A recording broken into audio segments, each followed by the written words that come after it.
81ാം വിവാഹ വാർഷികത്തിന്റെ നിറവിലാണ് നാങ്കുതൊട്ടിയിലെ പൗവത്ത് പാപ്പച്ചൻ ക്ലാര ദമ്പതികൾ.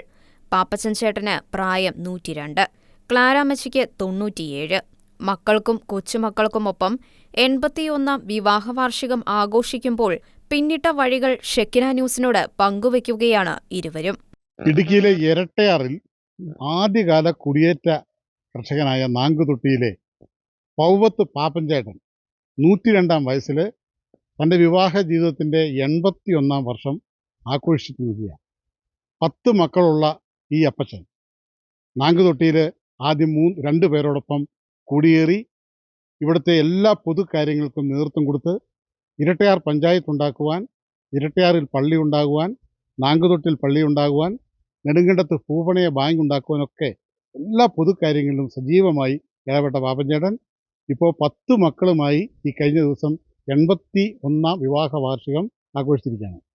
ഈ പാപ്പൻചേട്ടൻ്റെയും ഈ അമ്മച്ചിയുടെയും ജീവിതത്തിലെ ഏടുകളെക്കുറിച്ച് ഷെക്കിന ന്യൂസുമായി പങ്കുവയ്ക്കുന്നു.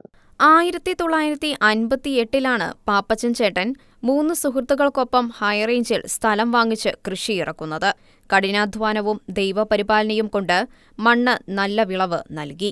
നെല്ലും കപ്പയും കുരുമുളകും എന്നുവേണ്ട സർവ്വതും പാപ്പച്ചൻ ചേട്ടനും കൂട്ടുകാരും ചേർന്ന് കൃഷി ചെയ്തു. 8 മക്കൾ ഉള്ളപ്പോഴാണ് പാപ്പച്ചൻ ചേട്ടൻ ഹൈറേഞ്ചിൽ എത്തുന്നത്. ഭാര്യയും മക്കളും നാട്ടിൽ തന്നെയായിരുന്നു.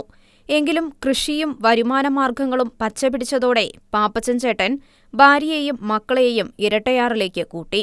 പിന്നോടങ്ങോട്ട് കൃഷിയോടൊപ്പം ഇരട്ടയാറിന്റെ വികസനവും പാപ്പച്ചൻ ചേട്ടന്റെ ലക്ഷ്യമായി മാറി. പൊതുപ്രവർത്തനത്തിലൂടെ ഇരട്ടയാറിന്റെ വികസനത്തിൽ പാപ്പച്ചൻ ചേട്ടന് സുപ്രധാന പങ്ക് വഹിക്കാൻ സാധിച്ചു. KM മാണിയുമായുള്ള കൂട്ടുകെട്ടും പാർട്ടി പ്രവർത്തനവും ഏറെ സഹായിച്ചുവെന്ന് പാപ്പച്ചൻ ചേട്ടൻ പറയുന്നു. ഇരട്ടയാറിൽ പഞ്ചായത്ത് ഉണ്ടാകാൻ അക്ഷീണം പരിശ്രമിച്ച വ്യക്തി കൂടിയാണ് പാപ്പച്ചൻ ചേട്ടൻ. അത് സാധ്യമായപ്പോൾ 10 വർഷം പഞ്ചായത്ത് ഭരണസമിതിയിൽ പാപ്പച്ചൻ ചേട്ടൻ ഉണ്ടായിരുന്നു. ഇരട്ടയാർ പഞ്ചായത്ത് ഉണ്ടാക്കാനായിട്ടേ കഷ്ടപ്പെട്ടതല്ലേ? തിരുവനന്തപുരത്ത് പോയി 3 പ്രാവശ്യം പോയി. തിരുവനന്തപുരത്ത് പോയി അവിടെ ഇപ്പം മാണി സാറുണ്ട് എനിക്ക് കൂട്ടിന്. അവിടെ മാണി അല്ല ആദ്യം വരെ ഉണ്ട്.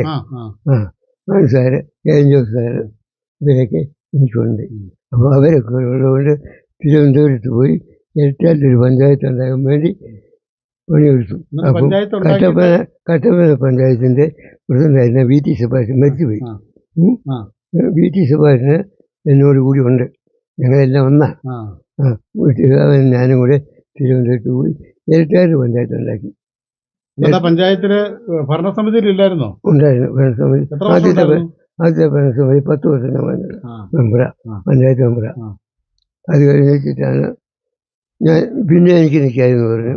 ഞാൻ പറഞ്ഞു ഇനി ആളുകളുണ്ട് നിൽക്കാനുള്ളവർ, എനിക്ക് പിള്ളേരുണ്ട്, ഞാൻ വീട്ടിൽ പോകാന്ന്. ആദ്യം പ്രസിഡന്റ് ആകാൻ പറഞ്ഞിട്ടും പ്രസിഡന്റ് ആയില്ലല്ലോ. പഞ്ചായത്തിന്റെ പ്രസിഡന്റ് ആകാൻ പറഞ്ഞിട്ടേ ആയില്ലല്ലോ. ഇല്ല, എനിക്ക് ഒരു തോന്നലുണ്ടായി. എന്താണെന്ന് വെച്ചാൽ ഞാൻ ഒരു 4ാം ക്ലാസ്സായിരുന്നു. ഞാൻ ഈ പ്രസിഡന്റാണ് ഏറ്റെടുത്താല് തിരുവനന്തപുരത്തും പോകണ്ടേ. അപ്പോൾ എന്നെപ്പോലെ വിദ്യാഭ്യാസ പ്രസിഡന്റായത് ആരൊക്കെ പറമ്പ് കൊച്ചക്കനായിട്ട്. പുള്ളിക്കും വിദ്യാഭ്യാസമൊന്നും ഇല്ല. പുള്ളിയെ പ്രസിഡന്റാക്കി അങ്ങനെ പ്രവർത്തിച്ചു. എങ്കിലും പ്രസിഡന്റ് ഞാനല്ല, പ്രവർത്തനം എന്ത് വന്നാലും എന്നോട് വന്ന് ആലോചിക്കും, ഞാൻ പോവും. ഞാനെന്ത് തന്നാലേ എനിക്കുള്ള നേട്ടം. തിരുവനന്തപുരത്ത് പോയാലും പല പ്രാവശ്യം പോയാലും മാണി സാറ് ഉള്ളതുകൊണ്ട് കൊണ്ടുവന്ന് വിളിച്ചു ചോദിച്ചിട്ട് പോവുള്ളൂ. കൂടാതെ ഇരട്ടയാർ, വാഴക്കര പള്ളികൾക്കു വേണ്ടി മുൻകൈയെടുത്തതും പാപ്പച്ചൻ ചേട്ടൻ തന്നെയായിരുന്നു. ഇരട്ടയാറിൽ പള്ളിയോട് ചേർന്ന സ്കൂളും പാപ്പച്ചൻ ചേട്ടന്റെയും കൂട്ടരുടെയും പരിശ്രമത്താൽ സാധ്യമായി. അന്ന് ഞാൻ കായ്പുരയുടെ സാറെന്ന് പറയും. സാറെന്ന് പറഞ്ഞാൽ പുര പഠിപ്പിച്ച സാറായി. നാട്ടിൽ ഞങ്ങൾ വന്നിട്ട് കോൺഗ്രസ്സുകാരായിരുന്നു. ഞങ്ങൾ നാട്ടിലെ അയൽക്കാരാ, ഇവിടെ വന്ന് പരിക്കാരാ. സാറും ഞാനും കൂടി ആലോചിച്ചു, നമുക്കൊരു പള്ളി വേണം, നല്ലൊരു സ്ഥലമല്ല. അപ്പം അറക്കിക്കുട്ടി ചെന്ന് പറയാണ്ട് എങ്കിലോ ഈ പള്ളി പ്രദേശമല്ല. അപ്പം ഞാൻ പറഞ്ഞു, സാറേ നമുക്കൊരു കാര്യം ചെയ്യാം, നമുക്ക് കുട്ടിച്ചെന്നെ വിളിക്കാം, വിളിച്ച് എന്നാ ചില്ലറ കൊടുക്കാം.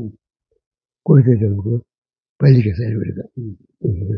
ഞങ്ങൾ രണ്ടുപേരും വിളിച്ച് നമുക്ക് കൈവശം വെച്ചതിൻ്റെ പേരിൽ 200 രൂപ കൊടുത്തു. 100 രൂപ ഞാനും കൊടുത്തു, സാറും കൊടുത്തവരെ പറഞ്ഞ് വിട്ടിട്ട് അവിടെ പള്ളിക്ക് സ്ഥലമാക്കി. ആ പ്രദേശത്ത് പിടിച്ചു. അപ്പോൾ അതിനോട് ചേർന്ന് കിടന്ന സ്ഥലം പള്ളി ഉണ്ടായി കഴിഞ്ഞാൽ അച്ഛൻ വന്നതിന് ശേഷം ചേർന്ന് കിടന്ന എല്ലാം കൂടെ വാങ്ങിച്ചു, പള്ളിക്ക് വാങ്ങിച്ചു. അങ്ങനെ ഇവിടെ സ്കൂളും എല്ലാ സൗകര്യങ്ങളുമായി ഉണ്ടായി, പള്ളിക്കൂടം ഉണ്ടായി. പള്ളിക്കൂടത്തിന് വേണ്ടി ഞാനും പോയിട്ടുണ്ട്, തിരുവനന്തപുരത്ത് പോയിട്ടുണ്ട്. സ്കൂളുണ്ടായി. ബാങ്ക് സ്ഥാപിതമായതിന്റെ പുറകിലും പാപ്പച്ചൻ ചേട്ടന്റെ പ്രയത്നം എടുത്തു പറയേണ്ടത് തന്നെയാണ്. അതിന് വേണ്ടിയിട്ട് നെടുങ്കണ്ടത്തിന് പൂവനെ ഉണ്ടാക്കാൻ വേണ്ടി. അപ്പം എനിക്ക് കട്ടപ്പനയായിരുന്നു എൻ്റെ ഉദ്ദേശം, കട്ടപ്പനുണ്ടാക്കാൻ. അപ്പം നെടുങ്കണ്ടക്കാർ പേര് പറയാൻ നിർബന്ധമാണ്. നെടുങ്കണ്ടത്തിനൊന്നുമില്ല, കട്ടപ്പനയ്ക്കെല്ലാം ഉണ്ട്, നെടുങ്കണ്ടത്തിന് വേണമെന്ന് പറഞ്ഞു. അങ്ങനെ നെടുങ്കണ്ടത്തോട്ട് സമ്മതിച്ച് വിട്ടു. ആദ്യം കമ്മിറ്റി ഉണ്ടായി. അത് ഞാൻ 3 കൊല്ലക്കാലം ആണ് എനിക്ക് തോന്നുന്നു പ്രവർത്തിച്ചു. അപ്പം കുടിശ്ശികയെല്ലാം തീർത്ത് ബാങ്കിന് വിജയം ഉണ്ടാക്കി. ഞാൻ പോരുമ്പം കുടിശ്ശിക എന്ന് പറയുന്നത് 5% കാര്യമുള്ളൂ. ബാങ്കിന് എല്ലാ ആനുകൂല്യവും സർക്കാരിൻ്റെ കിട്ടും. കുടിയേറ്റ കർഷക ജീവിതത്തെക്കുറിച്ച് ക്ലാരാമ്മച്ചിക്കും പറയാനുണ്ട് ഒത്തിരി കാര്യങ്ങൾ. എന്ത് തിരക്കുണ്ടെങ്കിലും ഒരിക്കലും പ്രാർത്ഥന മുടക്കിയിട്ടില്ലെന്ന് ക്ലാരാമ്മച്ചി പറയുന്നു. അമ്മച്ചി കല്യാണം കഴിഞ്ഞിട്ടേ എത്ര വർഷം കഴിഞ്ഞപ്പോൾ അച്ചാച്ചൻ ഇങ്ങോട്ട് കുടിയേറാൻ പോകുന്നതെന്ന് ഓർക്കുന്നുണ്ടോ? വർഷം ഓർക്കണ്ടേ, എന്നാലും 8 പിള്ളേരുണ്ടായാൽ പിന്നെയാ. 8 പിള്ളേരുണ്ടായി കഴിഞ്ഞാണ് അച്ചാച്ചൻ കുടിയേറാൻ വന്നത് അല്ലേ? അത് കഴിഞ്ഞാൽ 5-6 വർഷം കഴിഞ്ഞാണ് അമ്മച്ചിക്ക് ഇങ്ങോട്ട് വന്നേ. അത് കഴിഞ്ഞ 5-6 വർഷം കഴിഞ്ഞാ വന്നത്. എല്ലാവരുമായിട്ട് വന്നു. അന്നിപ്പോ ഇവിടുത്തെ സാഹചര്യമൊക്കെ കിടന്ന് പേടി തോന്നിയോ? പേടിയൊന്നും തോന്നിയില്ല. അന്നേരത്തെ എല്ലാം തെളിഞ്ഞു. മുളകും ഒക്കെ പറിച്ച് അവിടെ കൊണ്ടുവരുമായിരുന്നു. കുരുമുളകൊക്കെ നെല്ലും കപ്പയും കൊണ്ടുവരുന്ന കൂടെ. അത്യാവശ്യം ആൾക്കാരൊക്കെ എല്ലായിടത്തും ആയി. വഴിയൊന്നും ഇല്ലെന്നേ ഉള്ളൂ, എന്നാലും വലിയ വഴിയൊന്നും ഇല്ലായിരുന്നു. നാങ്കോട്ടി വരെ ജീപ്പ് വരും എന്ന് അത്രയേ ഉള്ളൂ. വന്നു കഴിഞ്ഞപ്പോഴേ അച്ചാച്ചൻ ഇങ്ങനെ ഈ പൊതുപ്രവർത്തനമൊക്കെ ആയിട്ട് അങ്ങ് പോവുകയല്ലേ? പോയിട്ട് രാത്രിയിലൊക്കെ താമസിച്ചല്ലേ വെറുതെ? പിള്ളേരൊക്കെ ആയിട്ട് ഇവിടെ കിടക്കുമ്പോൾ പേടിയൊക്കെ ഉണ്ടായിരുന്നോ? അന്നേരമേ ഒരു 5-6 പണിക്കാരുണ്ട്. നമ്മുടെ വീട്ടിൽ താമസിച്ച് പണിയുന്നവരുണ്ട്. ഇവിടെ സ്ഥിരം താമസമായിട്ട് പണിക്കാരും ഉണ്ട്, പിള്ളേരും ഉണ്ട്.